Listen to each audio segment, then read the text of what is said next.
Hello friends, good morning all of you. मैं doctor Bhushan sir आप लोगों को कुछ सीटेट के बेसिक फैक्ट्स के बारे में बताने जा रहा हूँ। एक्चुअली आप लोग जानते हैं कि सीटेट का एग्ज़ाम साल में 2 बार होती थी पहले, लेकिन इस बार कुछ कोविड की वजह से, कोविड के कारण या कुछ और टेक्निकल फॉल्ट के कारण यह परीक्षा जो है इस बार दोनों ईयर का एक साथ होने जा रही है। जैसा कि आप लोग जानते हैं कि सीटेट 2022 बहुत ही इम्पॉर्टेंट एग्ज़ाम लेने जा रही है।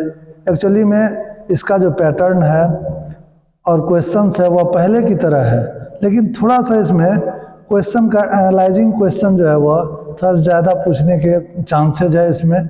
इसीलिए कि जैसा कि देख रहे हैं कि यूट्यूब पर भी और अदर साइट्स पर भी या सीबीएसई के साइट्स पर भी इसके विषय में कुछ बताया जा रहा है। इसीलिए आप लोग जो तैयारी करें तो मेन फैक्ट्स को देखकर ही तैयारी अपना करें।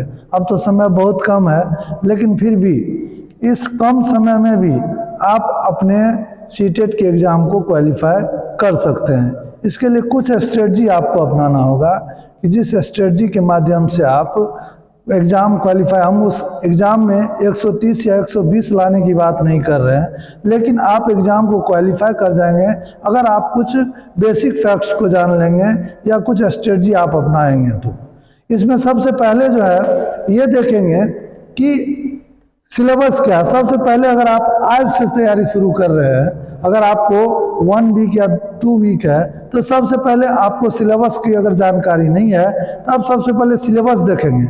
इसके साथ साथ आप सबसे पहला काम सिलेबस देखने के बाद दूसरा जो सबसे महत्वपूर्ण काम है वो आप प्रीवियस ईयर क्वेश्चन को देखेंगे कि प्रीवियस ईयर क्वेश्चन में कहाँ से क्वेश्चन पूछा जा रहा है, इसके जो चैप्टर्स हैं, इसके जो टॉपिक है, उस कौन कौन से टॉपिक से ज़्यादा क्वेश्चन पूछता है।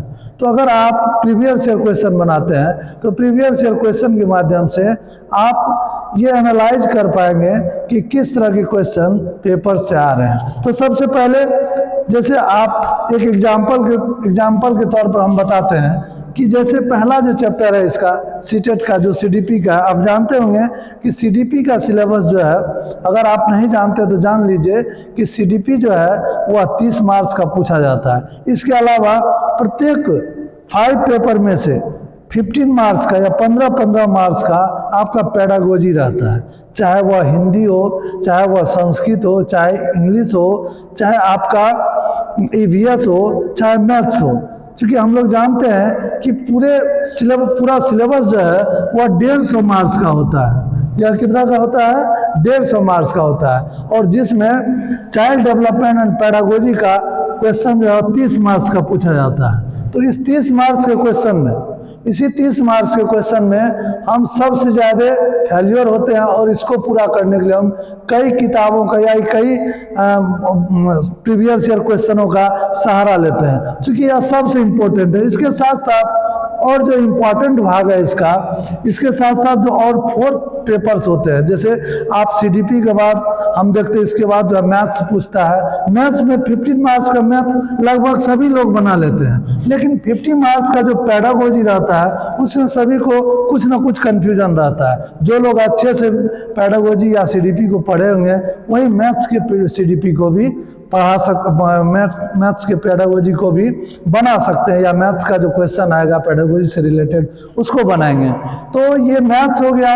इसके बाद आपका 15 मार्क्स 30 मार्क्स का जो ईवीएस होता है, 30 मार्क्स का ईवीएस में 15 मार्क्स आप ईवीएस में जो सामान्य क्वेश्चन रहता है, जो आपको उसके जो 6 मुख्य पॉइंट्स है या 6 डोमेन है ईवीएस का, उससे क्वेश्चन रहते हैं। लेकिन इसके अलावा जो 15 मार्क्स का क्वेश्चन रहता है वह क्वेश्चन आपको वह रहता है उसके पेडागोजी से। तो ईवीएस का भी पेडागोजी कुछ कम नहीं होता है, तो उसका भी पेडागोजी बहुत ही महत्वपूर्ण रोल निभाती है आपको एग्जाम क्वालिफाई कराने में। ठीक है, तो ये आपका 15 मार्क्स का आपका मैथ होगा, इसको देख लीजिए। 30 मार्क्स का सीडीपी तो आप पढ़ते ही है। इसके साथ साथ आपको 15 मार्क्स का मैथ्स का पेडागोजी हो गया, 15 मार्क्स का फिर ईवीएस का पेडागोजी हो गया। फिर आपको देखेंगे कि 15 मार्क्स का आपका ये लैंग्वेज 1 लैंग्वेज 1 जैसे आप पहला जो लैंग्वेज लेते हैं वह थोड़ा सा लोग मैक्सिमम लोग जो लेते हैं वह थोड़ा सा ये सोच के लेते हैं इसमें थोड़ा इजी क्वेश्चन आएंगे, लेकिन इजी नहीं आता। इसका भी क्वेश्चन कुछ भारी ही रहता है, कुछ टफ ही रहता है, लेकिन वह भी अगर आप प्रैक्टिस करते हैं रेगुलर तो वह कोई भारी नहीं है, क्योंकि गद्यांश और पद्यांश पूछा जाता है, उससे क्वेश्चन आपको बनाना होता है। इसमें भी 15 मार्क्स का आपको पेडागोजी से रिलेटेड क्वेश्चन रहेंगे और ये बहुत ही महत्वपूर्ण रोल निभाती है। तो ये पहला लैंग्वेज की बात करते हैं किए हम लोग। उसके बाद देखें कि दूसरा लैंग्वेज में या तो बहुत सारे लोग को देखते हैं जो इसको इंग्लिश में इंटरेस्ट है तो इंग्लिश का रखते हैं, चूंकि इंग्लिश में भी ग्रामर पोर्शन के अलावा उसका पैसेज रहता है जिसमें से क्वेश्चन निकालना होता है, आंसर निकालना होता है, या पैसेज से क्वेश्चन पूछा जाता है। दो पैसेज दिया हुआ रहता है, पैसेज से आप उसमें उस पैसेज से कुछ ग्रामर्स का भी क्वेश्चन आता है, तो पैसेज में से ही ग्रामर दिया जाता है। तो ये पैसेज से रिलेटेड मैक्सिमम क्वेश्चन रहता है। पैसेज को प्रैक्टिस करने की आवश्यकता है, अगर आप प्रैक्टिस नहीं करते तो फिर पैसेज का क्वेश्चन नहीं बन पाता है। इसके अलावा इसमें भी 15 मार्क्स का आपका पेडागोजी से रिलेटेड क्वेश्चन रहता है। तो इंग्लिश का पेडागोजी भी कम महत्वपूर्ण नहीं है, इसमें भी आपको 15 मार्क्स में अगर आपको कम से कम 13 या 14 मार्क्स या 12 मार्क्स भी आता है तो भी आप बहुत ही अच्छे मार्क्स से पास करते हैं। तो कहने का मतलब ये है कि टोटल मिलाकर ये तो हम फर्स्ट और सेकंड पेडागोजी का लैंग्वेज का बात किए। इसके साथ साथ सेकंड लैंग्वेज में देखते हैं कि मैक्सिमम लोग जो है वह संस्कृत लैंग्वेज को चूज करते हैं। संस्कृत लैंग्वेज भी बहुत ही इंपॉर्टेंट रोल निभाती है। संस्कृत लैंग्वेज में हम देखते हैं कि इसमें इसीलिए कि संस्कृत जो है कहीं ना कहीं बच्चों का पढ़ा हुआ रहता है, उसका सिलेबस भी कम है। पहले जो 10th में जो बच्चे पढ़े हुए रहते हैं संस्कृत उसका अच्छा रहता है, उसी लेवल का संस्कृत इसमें भी पूछा जाता है। इसमें भी पैसेज रहता है, पैसेज के साथ साथ कुछ ट्रांसलेशन रहते हैं, कुछ ग्रामर से रिलेटेड क्वेश्चन रहते हैं। अब ये संस्कृत भी रखते हैं तो संस्कृत भी बहुत इंपॉर्टेंट है कि अगर आप सेकंड लैंग्वेज के रूप में संस्कृत लेते हैं, जो इंग्लिश भाषाभाषी बच्चे नहीं होते हैं उसको संस्कृत लेना ही चाहिए और संस्कृत स्कोर करने के लिए सबसे इंपॉर्टेंट सब्जेक्ट है। अब इसमें भी देखेंगे हम कि 15 मार्क्स का इसका क्या होता है, 15 मार्क्स का इसमें भी पेडागोजी होता है। तो टोटल मिला के जब हम पेडागोजी की बात करें या हम कहते हैं चाइल्ड डेवलपमेंट एंड पेडागोजी की बात करें तो वह आपका 90 मार्क्स का पेपर आ जाता है और इस 90 मार्क्स क्वालिफाइंग है। आप समझ सकते हैं अगर आप सिर्फ पेडागोजी बना देते हैं या सिर्फ पेडागोजी को आप कवर कर लेते हैं तो आप सीटेट का एग्जाम क्वालिफाई कर जाते हैं और किसी चीज को देखने की जरूरत नहीं होगी। लेकिन इस 90 मार्क्स के लिए आपको पेडागोजी पर एकदम पूरी कमांड होनी चाहिए। तो हम इसके अलावा हम ईवीएस की जब हम बात करते हैं, ईवीएस में हम देखते हैं कि ईवीएस में जो 30 मार्क्स का ईवीएस होता है उसमें 15 मार्क्स का पेडागोजी रहता है और 15 मार्क्स का आपका सब्जेक्ट से रिलेटेड रहता है। उसमें देखिए उसका जो 6 डोमेन है उससे रिलेटेड क्वेश्चन रहता है। अगर बच्चे एक बार प्रीवियस ईयर क्वेश्चन बना लेते हैं तो 6 डोमेन को बनाने में किसी को कोई दिक्कत नहीं आएगी और लगभग क्वेश्चन बन जाते हैं। क्वेश्चन बहुत टफ नहीं रहता है, ईवीएस का क्वेश्चन इजी ही रहता है और उसको आप इजी वे में सॉल्व कर सकते हैं। इसके अलावा मैथ्स का भी बात अगर हम करें, मैथ्स जो पेडागोजी या सीडीपी के बाद बहुत ही वाइटल रोल निभाता है। मैथ्स में क्या होता है कि मैथ में भी 30 मार्क्स का क्वेश्चन रहता है और 30 मार्क्स में आप जो लेवल रहता है उसका 6 to 8 का लेवल का क्वेश्चन ही रहता है, बहुत ज़्यादा वास्ट क्वेश्चन नहीं रहता है या बहुत भारी नहीं रहता है। छोटा छोटा सरलीकरण दिया हुआ रहता है और उस सरलीकरण अलजेब्रा से कुछ क्वेश्चन रहते हैं, कुछ फ्रैक्शन से क्वेश्चन रहते हैं, मतलब इजी क्वेश्चन सब रहता है जिसको आप इजी वे में सॉल्व कर सकते हैं। तो कहने का ये मतलब है कि मैथ्स में भी अगर 50 मार्क्स में अगर आप प्रीवियस ईयर क्वेश्चन को बना लेते हैं, उस 15 मार्क्स में अगर प्रीवियस ईयर का क्वेश्चन अगर आप बनाते हैं 2 साल या 3 साल का भी बना लेते हैं तो आपको ये समझ में आ जाएगा कि मैथ का क्वेश्चन कहाँ से आ रहा है। और मैथ जो है सभी बच्चों का कहीं न कहीं बेस में रहता है, इसीलिए कि मैथ्स 10th के बाद भी बच्चे कोई भी कंपटीशन का अगर तैयारी कर रहे होते हैं तो मैथ को जरूर पढ़ते हैं। इसीलिए मैथ का क्वेश्चन भी आपको पहले से कुछ न कुछ पढ़ा हुआ रहता है और उसका आइडिया रहता है। तो सबसे बड़ी बात अब सबसे महत्वपूर्ण जो बात है वो हम फोकस कर रहे थे कि 90 मार्क्स का ये पेडागोजी है, जो प्रत्येक सब्जेक्ट का 15-15 क्वेश्चन, इसके अलावा चाइल्ड डेवलपमेंट और पेडागोजी का जो सब्जेक्ट का क्वेश्चन है वह भी महत्वपूर्ण रहता है। तो वह सबसे महत्वपूर्ण है, क्योंकि 30 मार्क्स को आप क्वालिफाई करने के लिए बहुत सारे बच्चे का देखेंगे क्वेरी रहता है, या बहुत सारे बच्चे का जो डॉट्स रहता है, वह कहता है सर हम सीडीपी तो इतना पढ़े हैं लेकिन हम क्वेश्चन को नहीं बना पाते, या मेरा स्कोर अच्छा नहीं हो पाता है। तो इसका कारण है कि आप क्वेश्चन के पैटर्न को नहीं समझ पाए हैं, या आप प्रीवियस ईयर क्वेश्चन को नहीं देख पा रहे हैं। अगर आप प्रीवियस ईयर क्वेश्चन को देखते हैं तो आपको ये लगेगा कि हम प्रीवियस ईयर क्वेश्चन को एनालाइज करके हम इस एग्जाम को इजी वे में पास कर सकते हैं। तो इसमें सबसे वाइटल रोल जो है आपका, वो 30 मार्क्स का सीडीपी तो है ही, इसके अलावा जो 15-15 मार्क्स का आपका पेडागोजी है, पेडागोजी को आप आराम से कर सकते हैं। जब आप प्रीवियस ईयर क्वेश्चन देखेंगे तो उसमें दिया हुआ रहता है कि किस किस चैप्टर से बार बार क्वेश्चन पूछे जाते हैं। सबसे आप देखेंगे पहला जो इसका क्वेश्चन का होता है, आप देखेंगे कि जो सीडीपी का या चाइल्ड डेवलपमेंट और पेडागोजी का जो 30 मार्क्स का क्वेश्चन है, तो उससे पहला चैप्टर है डेवलपमेंट, ग्रोथ और डेवलपमेंट। ग्रोथ और डेवलपमेंट से सबसे ज्यादा क्वेश्चन रहता है, खास करके ग्रोथ से क्वेश्चन तो कम रहता है, लेकिन डेवलपमेंट से बहुत ज्यादा क्वेश्चन रहता है, क्योंकि डेवलपमेंट की प्रक्रिया बताया आपको जीवन पर्यंत चलने वाली प्रक्रिया है। यह बहुआयामी प्रक्रिया है, जो एक दिशाई नहीं होता, सभी दिशाओं में चलता है। जैसे हम लोग कभी कभी कहते हैं, कुछ बच्चे कहते हैं नहीं सर इसके साथ साथ ग्रोथ भी चलता है। तो ग्रोथ क्या है? ग्रोथ आपको एक छोटा सा एरिया है ग्रोथ को। जैसे अगर हम लोग ग्रोथ और डेवलपमेंट को कंपेयर करें तो ग्रोथ अगर इतना बड़ा एरिया है तो इसके छोटा सा एरिया में ये अगर हम डेवलपमेंट को इस बड़ा एरिया की बात करें तो उसके साथ साथ ग्रोथ जो है बहुत छोटा एरिया में आ जाता है, क्योंकि ग्रोथ के माध्यम से बच्चों का सिर्फ आकार में वृद्धि होता है और डेवलपमेंट के माध्यम से उसके आकार और उसके मानसिक दोनों डेवलपमेंट होता है। मतलब कहने का है कि ओवरऑल डेवलपमेंट, ओवरऑल विकास की जब बात करते हैं तो वह डेवलपमेंट की प्रक्रिया से होती है।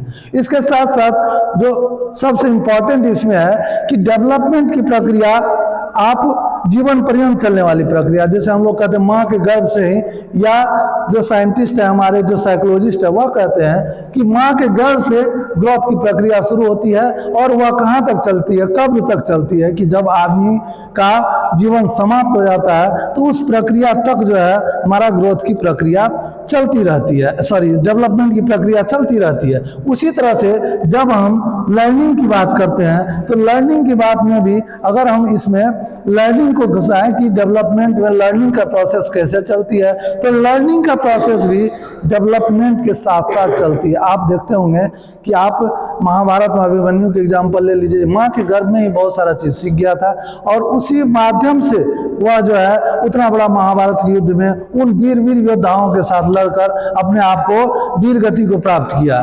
तो हम कह सकते हैं कि डेवलपमेंट की प्रक्रिया जिस तरह से जीवन पर्यंत चलने वाली प्रक्रिया, उसी तरह से अधिगम की प्रक्रिया भी जीवन पर्यंत, अधिगम की प्रक्रिया भी जीवन पर्यंत चलती रहती है। जैसे हम लोग कहते हैं कि पहले जो परिवार से शुरू होता है, परिवार से पहले भी माँ के गर्भ में भी बच्चा जो है उसकी एक्टिविटी के अनुसार वह कुछ ना कुछ सीखते रहता है और वह सीखते सीखते जब माँ के गर्भ से बाहर आता है तो उस समय में भी वह अपने परिवार के साथ साथ अपने आस पड़ोस, अपने समाज के साथ साथ वह इंटरेक्ट होता है और फिर वह सीखना प्रारंभ कर देता है। तो ये जो अधिगम की प्रक्रिया वह भी जीवन पर्यंत चलती रहती है। तब ये पहला टॉपिक जो है जो डेवलपमेंट की प्रक्रिया, डेवलपमेंट से बहुत सारे क्वेश्चंस आते हैं। आपको बताया कि डेवलपमेंट से और वृद्धि से बहुत सारे क्वेश्चंस आते हैं। इसके अलावा सबसे इंपॉर्टेंट, दूसरा जो सबसे इंपॉर्टेंट चैप्टर आपका होता है, ये तो इसके बाद ऐसे आपके सिलेबस में समाजीकरण का दिया होगा, सोशलाइजेशन के बारे में।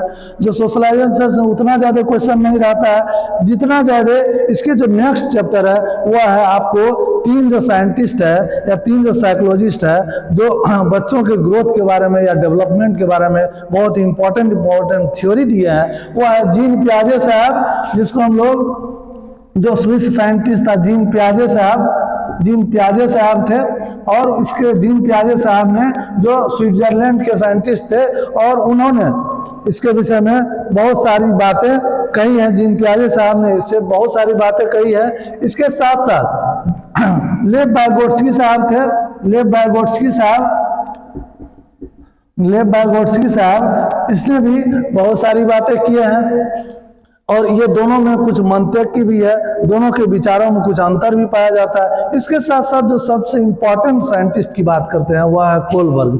कोलबर्ग साहब ने नैतिक विकास का सिद्धांत दिए और कोलबर्ग साहब जो अमेरिकी साइंटिस्ट थे और उन्होंने भी बहुत सारी बातें बच्चों के विकास पर दी। सबसे महत्वपूर्ण बात यह है उन्होंने उसके नैतिक विकास को कई स्टेजों में बांट कर दिए और नैतिक विकास जो होता है बच्चों का वह सबसे इम्पोर्टेंट। आप जानते होंगे कि हम गुरुकुल सिस्टम से ही देखते आ रहे हैं कि नैतिक विकास की बात हमारे जब हमारा जो विकास या हमारा जो अधिगम क्या कहते टीचर सेंटर्ड अधिगम था, उस समय में भी जब टीचर सेंटर्ड अप्रोच था तो उस समय में भी क्या किया जाता था कि शिक्षा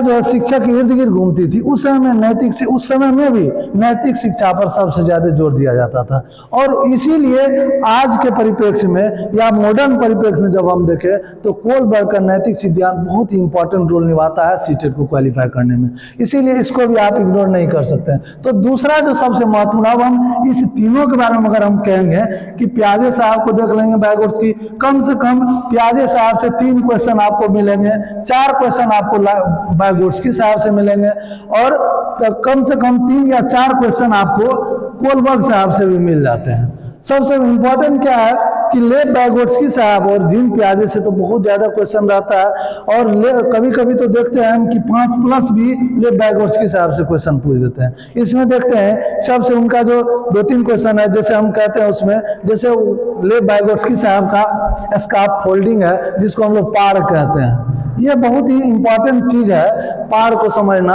पार में क्या होता है कि पार को हम लोग जिस तरह से मकान बनाते हैं तो उसमें एक मचान देते हैं, उस मकान को लेवलिंग करने में या उसके दीवार को लेवलिंग करने में, तो ये उसी से यह पार आया जिसको इंग्लिश में स्कार्फ फोल्डिंग कहते हैं। तो स्कार्फ फोल्डिंग के माध्यम से क्या होता है, जब बच्चा कोई चीज को, हम लोग जानते हैं कि बच्चा खुद एक लिटिल साइंटिस्ट है, जैसा कि हमारे जीन पियाजे साहब भी कहते हैं और कई साइकोलॉजिस्ट रिसर्च भी किए हैं कि पहले जैसे बच्चे नहीं है। पहले कहते हैं बच्चा जो है पूरी तरह से एम्प्टी वेसल्स है, वह खाली बर्तन की तरह। ऐसा नहीं, आज के जो साइंटिस्ट है या आज के जो बच्चे हैं वह पूरी तरह से खाली नहीं रहते, उसको अपना ज्ञान पहले से कुछ ना कुछ रहता है और उसी ज्ञान के आधार पर वह अपने नए नए ज्ञान को सीखता जाता है। इसीलिए आज जो बच्चे को कहा जाता है लिटिल साइंटिस्ट कहा जाता है कि उसको वह ज्ञान का अर्जन खुद करता है। जैसे ही बच्चा जन्म लेता है वह जन्म के साथ ही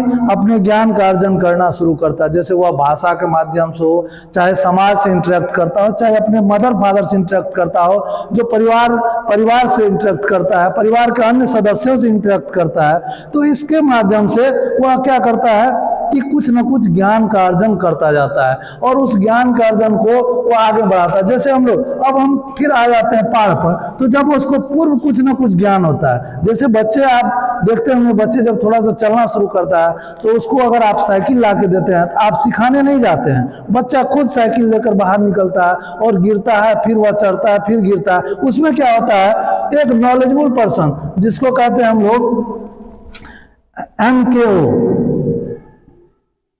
या MKO, इसमें क्या होता है कि जो मोस्ट नॉलेजेबल अदर्स होता है, मोस्ट नॉलेजेबल अदर्स भी कहते हैं इसको, इसीलिए कि इसके माध्यम से बच्चा क्या करता है कि जब देखता है कि हम पूरी तरह से अपने साइकिल को नहीं सीख पा रहे हैं तो वह क्या करता है, उसकी मदद करता है, वह मतलब खोजता है। तो ये MKO क्या करता है कि उसको साइकिल चलाने में थोड़ी सी मदद कर देती है, तो वह क्या करता है, बच्चा पूरी तरह से सीख जाता है। तो वह उसके लिए वह क्या गया, तो इसी को हम लोग क्या कहते हैं कि यह पार कहते हैं, जो थोड़ा सा इशारा या थोड़ा सा मदद करता है। तो वही मदद करने का जो बात है वह पार के माध्यम से होता है, इसीलिए इसका फोल्डिंग जो है वह सबसे इंपॉर्टेंट। इसके अलावा भी जो विकास की प्रक्रिया होती है, लेव वाइगोत्स्की साहब कहते हैं जो विकास की प्रक्रिया होती है वह क्या होता है कि पहला वह कहते हैं विकास की प्रक्रिया का जो सबसे इंपॉर्टेंट थ्योरी है, वह कहते हैं कि विकास की प्रक्रिया हमेशा कि क्या होता है कि सिर से पांव की ओर होती है। तो सिर से पांव की ओर जब विकास की प्रक्रिया, आज तक देखे होंगे माँ के गर्भ में भी बच्चों का जब विकास होता है तो पहले सिर का डेवलपमेंट होता है, फिर धीरे धीरे शरीर के अन्य भागों का विकास होता है। तो वहां पर भी देखते हैं उसी तरह से बैगोट्स्की साहब कहते हैं कि बच्चों का विकास जो होता है वह सिर से पांव की ओर होता है, और सिर से पांव की ओर। उसके अलावा वह कहते हैं कि इसके अलावा भी जो बच्चों का विकास होता है वह होता है किसके माध्यम से, कि स्किन से बाहर की ओर होता है। जैसे पहले जो है, पहले बड़े बड़े मसलों का विकास होता है। जैसे हम लोग देखते हैं कि पहले बच्चा जो है वह कूदना शुरू करता है और पेन पकड़ना बाद में शुरू करता है, इसीलिए कि बच्चों का पहले बड़े मसल्स का, जैसे हम लोग बड़े मसल्स का यूज होता है और उसके बाद बच्चों का छोटे मसल्स का यूज होता है। तो हम लोग कह सकते हैं कि उसके माध्यम से भी उसका विकास होता है। तो ये दोनों तीनों चीज जो है लेव बैगोट्स्की साहब के थ्योरी से आता है। क्वेश्चन हमेशा आता है कि विकास की प्रक्रिया किधर से किधर की ओर होती है, केंद्र से बाहर की ओर किस तरह से होती है। इसके अलावा जो विकास की प्रक्रिया होती है वह कई सिद्धांतों के माध्यम से भी होती है, लेकिन ये तीन सिद्धांत जो है सबसे इंपॉर्टेंट सिद्धांत है। अब इससे पहले जो हम लोग बात कर सकते हैं वह जीन पियाजे साहब का सांस्कृतिक विकास की। जीन पियाजे साहब भी समाज के साथ इंटरेक्ट होने की बात करते हैं। ऐसा नहीं है कि जीन पियाजे साहब कहते हैं बच्चे समाज से एकदम नहीं सीखते हैं, बच्चे सीखते हैं, बट वह उनका कहने का है कि बच्चे का जो डेवलपमेंट होता है, मानसिक डेवलपमेंट, कॉग्निटिव डेवलपमेंट जो होता है वह सबसे इंपॉर्टेंट होता है। और बच्चा जिस तरह के खान पान, जिस तरह के परिवेश में रहता है, तो परिवेश कहाँ से मिला है, जब वह परिवेश की बात करेंगे तो उसको भी समाज से परिवेश, समाज के परिवेश से ही वह डेवलप करेगा। तो मानसिक डेवलपमेंट जो होता है बच्चों का वह भी समाज के साथ ही मानसिक डेवलपमेंट होता है। तो उनका जो मानसिक डेवलपमेंट था, जिस तरह से हम कहते हैं कि ब्लूम साहब का जो थ्योरी है, ब्लूम साहब का थ्योरी जो है कॉग्निटिव डेवलपमेंट थ्योरी, वह भी जीन पियाजे साहब के थ्योरी से एकदम मिलता है। जैसे ब्लूम साहब जो 3H की बात की है, 3H की बात की, ये 3H के माध्यम से भी जो उसका पहला H है वह कॉग्निटिव डेवलपमेंट, कॉग्निटिव डोमेन है, जो ब्लूम साहब के, जो जीन पियाजे साहब के कॉग्निटिव डेवलपमेंट से मिलता जुलता है। उसका कॉग्निटिव डेवलपमेंट में कहता है कि बच्चे मानसिक रूप से जब परिपक्व रहते हैं या मानसिक रूप से वह उसको किसी चीज का नॉलेज होता है तो वह क्या करता है, वह उस पर विचार करता है। विचार करने के बाद फिर वह क्या करता है, अपने हाथ को आदेश देता है क्या, कि यह काम तुम कर जाओ।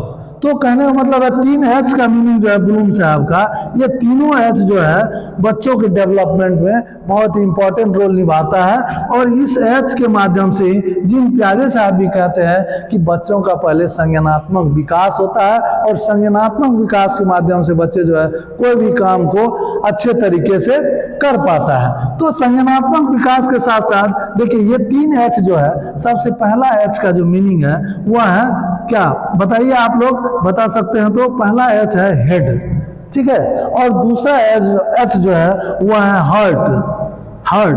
पहले हेड हो गया, उसके बाद हो गया हार्ट, और तीसरा H जो है इसका वह है हैंड। मतलब कहने का है कि हेड के माध्यम से बच्चे डेवलप करते हैं, मानसिक डेवलपमेंट होता है। उसके बाद हार्ट के माध्यम से विचार करता है उस पर कि हम किसी काम को, किसी समस्या को कैसे सुलझाएं, किसी समस्या, कोई समस्या अगर उसके पास आती है तो उस पर हम कैसे बात करें। इसके साथ साथ जब उसका हेड जो है वह आदेश देती है, हार्ट जो है विचार करती है, उसके बाद हैंड को आदेश देती है, हैंड क्या करता है, उसको उस काम को करते हैं। तो इसको क्या कहते हैं, इसका जो दूसरा नाम है जो डोमेन या ब्लूम साहब दिया है वह इसको कहते हैं क्या, यह कहते हैं इसको कॉग्निटिव डोमेन। और दूसरा जो होता है हार्ट, जिसको हम लोग कहते हैं अफेक्टिव डोमेन, जिसको भावात्मक डेवलपमेंट भी कह सकते हैं इसको, या इसको कह सकते हैं हम लोग हार्ट डोमेन। मतलब कहने का मतलब जो विचार जो है वह दिल से कोई भी चीज को करने के लिए वह तैयार होता है। मतलब यह हेड जो है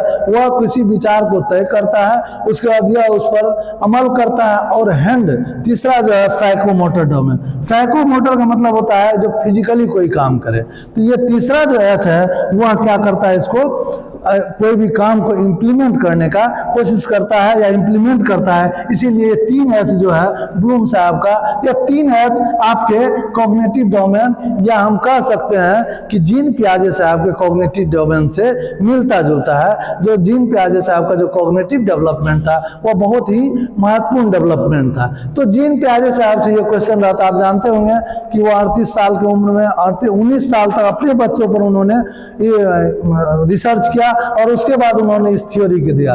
यह सबसे इंपॉर्टेंट है। तो हम देखते हैं कि सीडीपी में ये दो जो चैप्टर्स अभी बताए, पहला चैप्टर बताया आपको कि जो ग्रोथ और डेवलपमेंट, दूसरा चैप्टर आपको बताया जीन पियाजे, लेव वाइगोट्स्की और कोलबर्ग, ये तीनों से क्वेश्चन महत्वपूर्ण। इसके अलावा जो साइंटिस्ट जैसे पावलव है या स्किनर है, उसके अलावा भी कुछ लोग हैं जिससे बहुत ज्यादा क्वेश्चन, जैसे हावर्ड गार्डनर साहब है।